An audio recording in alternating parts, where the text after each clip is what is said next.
Hello बच्चों, सभी good morning. आज हम सीखेंगे त्रिकोणमिति के कुछ और सवाल। जैसा कि हमने पिछले वीडियो में 8.1 के कुछ सवाल बताए थे, उन्हीं में से आगे लेकर चलते हैं। सवाल नंबर आपका 6, 7 और 8 देखेंगे।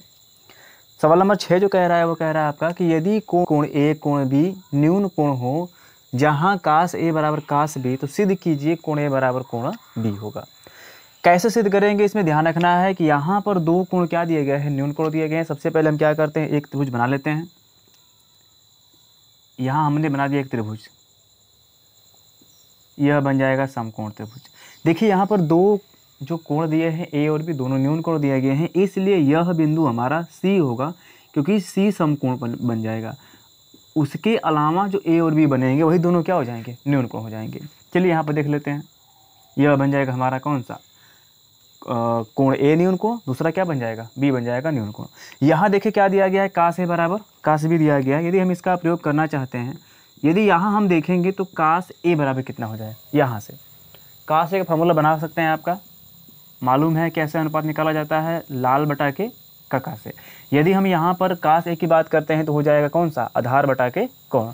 तो इस कोण को जब लेंगे तो आधार कौन सा मिलेगा, ए सी मिलेगा, और कोण कौन सा मिलेगा, ए बी मिलेगा। तो यहाँ कास ए बराबर कह सकते हैं ए सी और बटे क्या हो जाएगा, ए बी।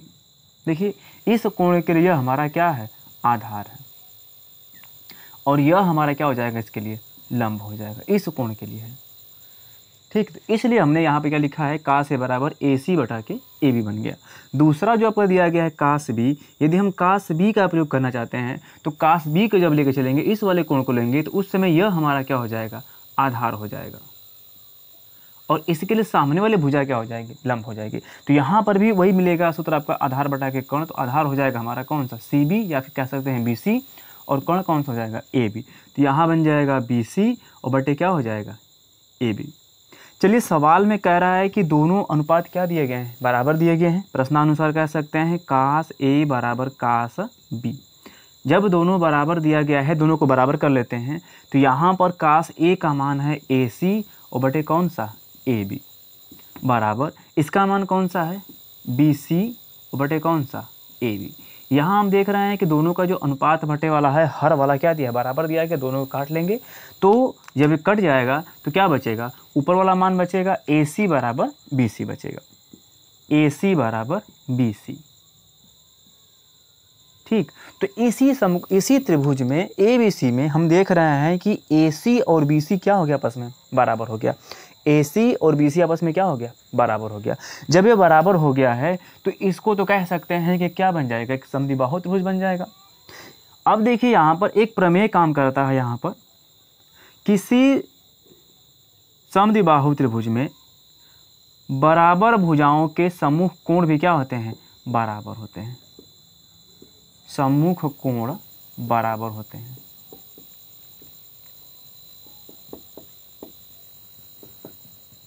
ठीक, जो दो भुजाएं बराबर होती हैं किसी त्रिभुज के लिए, तो उनके सामने कोण भी क्या होते हैं, बराबर होते हैं। कक्षा 9 का प्रमेय है, इसको आप जान सकते हैं। यहाँ ए सी के सामने वाला कौन सा कोण है, बी, और बी सी के सामने वाला कौन सा कोण है, ए। इसलिए जब इस प्रमेय का प्रयोग करेंगे तो ए सी के सामने वाला कोण हमारा बी है, बी क्या हो जाएगा, कोण ए के बराबर हो जाएगा, और इसे ही हमें क्या करना था, सिद्ध करना था। इस प्रकार आप सिद्ध कर पाएंगे, यह हो जाएगा हमारा प्रूव द डेथ हो जाएगा। ठीक है, तो हम चलते हैं, इसको बना लीजिए, आप इसको स्क्रीनशॉट कर सकते हैं, और हम चलते हैं अगले सवाल की तरफ। चलिए देखते हैं सवाल नंबर 7वां क्या कह रहा है। यदि काट थीटा बराबर 7 बटा के 8 हो तो इसमें दो सवाल दिया गया है। पहला है 1 plus sine theta into 1 minus sine theta पूरे के बटा 1 plus cos theta into 1 minus cos theta का मान ज्ञात करना है। दूसरा कह रहा है काट स्क्वायर थीटा का मान यहाँ पर ज्ञात करना है। इस सवाल को भी हम पहले वाले की तरह ही बनाएंगे। यहाँ पर जो काट थीटा बराबर 7 बटा के 8 दिया गया है, इसके लिए हम क्या बनाएंगे, त्रिकोणमिति अनुपातों को ज्ञात करने के लिए एक समकोण त्रिभुज बनाएंगे। यहाँ बना लेते हैं एक समकोण त्रिभुज।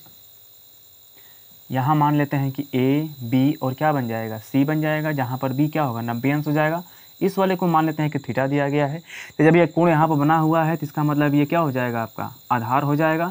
इसके सामने वाली भुजा क्या हो जाएगी, लंब हो जाएगी, और यह क्या बन जाएगा, कोण बन जाएगा।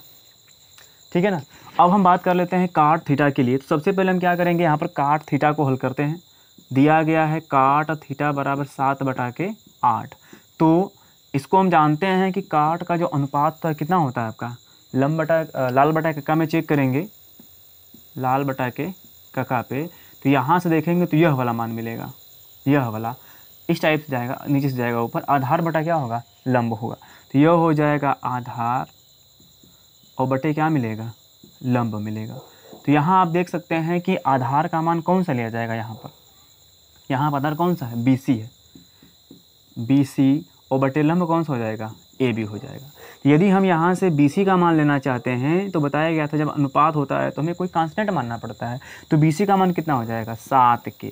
यदि हम AB का मान निकालना चाहते हैं तो कितना हो जाएगा, 8K हो जाएगा। ठीक, इसका मतलब यह बन जाएगा हमारा कौन सा, यह बन जाएगा हमारा 7K, यह बन जाएगा कौन सा, 8K। अब यहाँ पर क्या करते हैं, पाइथागोरस की प्रमेय लगाते हैं, पाइथागोरस प्रमेय से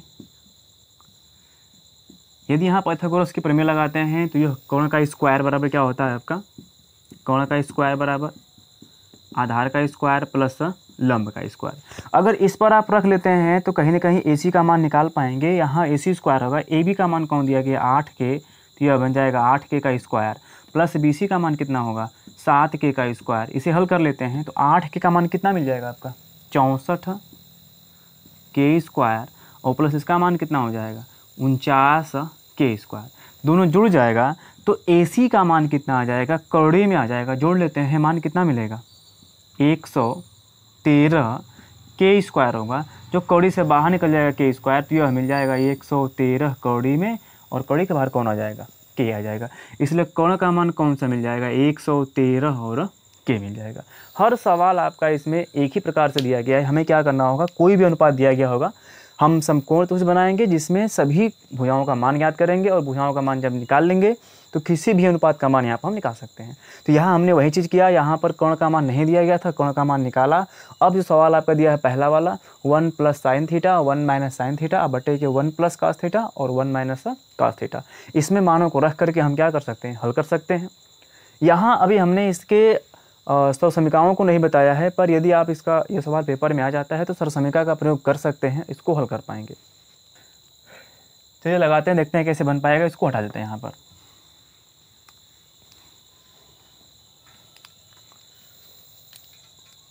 यदि हम बात करते हैं sin θ के निकालने के लिए, तो sin θ बराबर क्या होगा आपका, लंब बटा के कोण, तो लंब है 8K और कोण कौन सा है, कौड़ी में 113K, तो यह मिल जाएगा 8 बटा कौड़ी में 113। यदि हम कास की बात करते हैं तो यह होता है आधार बटा कौन सा, कोण, तो आधार का मान है 7K और कोण का मान कौन सा है, कौड़ी में 113K। K से K कट जाएगा, इसलिए मिल जाएगा साइन और कास का मान। चलिए सवाल हल कर लेते हैं। सवाल आपका पहला जो दिया गया हल करने के लिए, यह कह रहा है 1 + sin θ और 1 - sin θ पूरे के बटा है 1 + cos θ इंटू 1 - cos θ। चलिए मान यहाँ पर रख लेते हैं, हम यहाँ मान रखते हैं तो यह हो जाएगा 1 + साइन का मान हो जाएगा 8 बटा कौड़ी में 113 और यह 1 - 8 बटा कौड़ी में 113 पूरे के बटा 1 + कास का मान रख लेते हैं 7 बटा कौड़ी में 113 और यहाँ हो जाएगा 1 - 7 बटा कौड़ी में 113। यहाँ आप देख रहे हैं कि वर्गांतर का सूत्र मिल जा रहा है, कोष्टक में है a + b, दूसरे में है a - b, तो फार्मूला बन जाएगा a² - b²। तो यहाँ 1 का स्क्वायर करेंगे तो 1 बन जाएगा। यहाँ 8 का स्क्वायर कितना हो जाएगा, 64 और बटे मिल जाएगा, कौड़ी से बाहर आ जाएगा 113। यहाँ पर भी हल कर सकते हैं, 1 ये हो जाएगा -7 का स्क्वायर कितना मिलेगा, 49 और यह मिलेगा 113। यदि यहाँ हम लसा ले लेते हैं ऊपर वाले में 113 का, यहाँ लसा किसका लेते हैं 113 का, तो जो लसा वाला पद होगा नीचे वाला वो कट जाएगा। चलिए यहाँ लिख दें एक बार, यहाँ बन गया लसा 113 का, ऊपर हो जाएगा 113 - 64 और यहाँ पर लसा मिलेगा 113 का, तो यह हो जाएगा 113 और माइनस कितना हो जाएगा 49, यह पद इससे कट जाएगा और जो बचेगा ये हमारा क्या हो जाएगा, आंसर हो जाएगा। चलिए देखते हैं कितना बच रहा है, इसको घटाएंगे इसमें से तो यह हो जाएगा 49 और यहाँ कितना बचेगा, घटाएंगे तो मिल जाएगा 64। तो यही बन जाएगा हमारा क्या चीज़, पहले वाले का आंसर। 1 + sin θ माइनस कोष्टक में है, ये हमारा हो जाएगा पहले वाले का आंसर। इसको बना लेते हैं, दूसरे वाले में कह रहा है काट स्क्वायर थीटा करना है, तो काट का जब मान कितना दिया है 7/8 दिया गया है। तो दूसरे वाले सवाल का भी आप आसानी से हल कर पाएंगे। इसको उठा देते हैं, ये वाला यही बना लेते हैं दोस्तों सवाल आपका। दूसरे वाले में मान याद करना था काट स्क्वायर थीटा का मान, तो हम इसको ऐसे लिख देते हैं काट थीटा का स्क्वायर। काट थीटा का मान कितना दिया गया था 7/8, तो इसका स्क्वायर करेंगे तो कितना मिल जाएगा 49/64 हो जाएगा। तो आप इसके क्या करेंगे, इस प्रकार आप दूसरे वाले का मान भी यहाँ पर ज्ञात कर सकते हैं। एक सेकेंड और इसको आप आसानी से हल कर सकते हैं। यदि आप यहाँ कर लेते हैं वर्गांतर का प्रयोग कर लेते हैं, 1 माइनस हो जाएगा साइन स्क्वायर थीटा और यह मिल जाएगा 1 माइनस कास स्क्वायर थीटा। यहाँ पर देखेंगे तो सर समीकरण मिलेगा, अगले चैप्टर में मिलेगा पढ़ने के लिए, पर यहाँ आप इसका प्रयोग कर सकते हैं। 1 माइनस साइन स्क्वायर का मान कितना हो जाएगा कास स्क्वायर थीटा, और इसी प्रकार इसका जो प्रयोग करेंगे तो यह हो जाएगा साइन स्क्वायर थीटा।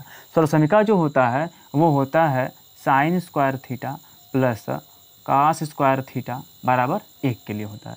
तो इसका प्रयोग कर लेते हैं। फिर यह मान कितना हो जाएगा, कास बटा साइन की बात करते हैं तो काट स्क्वायर बन जाएगा, ये हो जाएगा काट स्क्वायर थीटा। तो यदि हम सर समीकरण का प्रयोग कर लेते हैं तो यह मान निकालने का आवश्यकता नहीं पड़ेगी और आसानी से इसको हल कर पाएंगे। काट थीटा का मान दिया कितना गया था 7/8 दिया गया है।